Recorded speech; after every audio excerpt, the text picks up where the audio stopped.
இது சண்டே மதியம் எடுத்த விளாக் தான். நம்ம ஒரு ஆள் தானே இருக்கிறோம், நமக்கு என்ன செய்ய போகிறோம், இருக்கிறத வச்சு சாப்பிட்டுட்டு நைட்டுக்கு எதாக இருந்தாலும் செஞ்சுக்கலாம் அப்படின்ட்டு ஜாலியாக இருந்தேன்.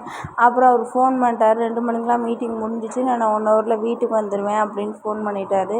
திருச்சியிலேருந்து புதுக்கோட்டை வர 1 ஹவர் ஆகும். சரி அதுக்குள்ளே ஏதாவது செஞ்சு வச்சிடலாம் அப்படின்ட்டு செய்ய ரெடி பண்ணிட்டேன். நான் சரி ஆல்ரெடி சாம்பார் ரசம்லாம் இருக்குது, சும்மா லைட்டாக பொரியல் மாதிரி ஏதாவது பண்ணலான்னு தான் பார்த்தேன். காய் எதுவும் வீட்டிலையும் இல்லை, அவர் வரப்போ தான் வாங்கிட்டு வரேன்னு சொல்லியிருந்தார். சரி வீட்டில் என்ன இருக்குன்னு பார்த்தீங்கன்னா சோயா தான் இருந்தது. அப்படியே லைட்டாக ஃப்ரை மாதிரி பண்ணோம்னா லைட்டாக தொட்டுக்கிட்டு சாப்பிட்றலாம் அப்படின்ட்டு தான் பண்ணலான்னு எல்லாமே ரெடி பண்ணி வச்சுட்டே இருந்தேன். பாப்பா எந்திரிச்சிட்டாங்க.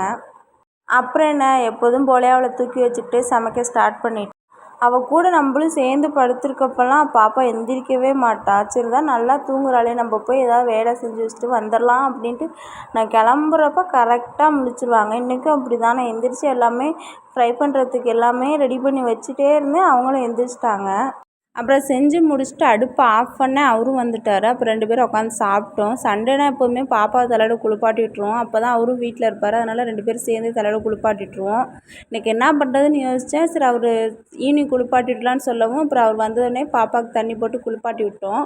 அப்புறம் ஈவினிங் டைம்ங்கிறதுனால சளி எது பிடிச்சிக்குமோ அப்படின்ட்டு கொஞ்சம் சாம்பிராணி மட்டும் காமிச்சிட்டு அப்புறம் பாப்பா கொஞ்ச நேரம் விளையாண்டுட்டு இருந்தாங்க. அப்படியே நல்லா தூங்கிட்டாங்க. அப்புறம் நாங்களும் டீயை போட்டு குடிச்சிட்டு கொஞ்ச நேரம் பேசிகிட்டு இருந்தோம். அப்படி டின்னர் டைம் ஆயிடுச்சு. டின்னருக்கு ஒன்றும் ஸ்பெஷலாலாம் பண்ணல, மதியம் பண்ணதே இருந்தது. லைட்டாக ஹீட் பண்ணி 2 பேருமே சாப்பிட்டுட்டோம்.